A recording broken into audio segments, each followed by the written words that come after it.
Play MVX V2. Korang nak combo hitam grey? Korang nak? Korang tengok video ni sampai habis. Ciao.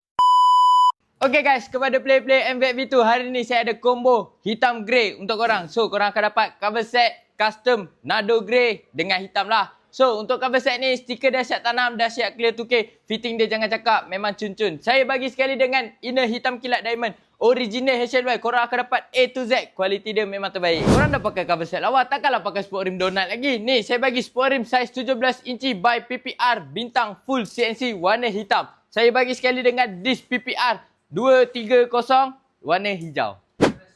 Untuk barang suspension pula, apa barang saya bagi? Ni, saya bagi Fortlay Drag by PPR full chrome. Untuk fork ni dah lowered 1.5 inci, baru lawa motor korang. Saya bagi sekali dengan absorber AJ Racing saiz 285 warna hijau.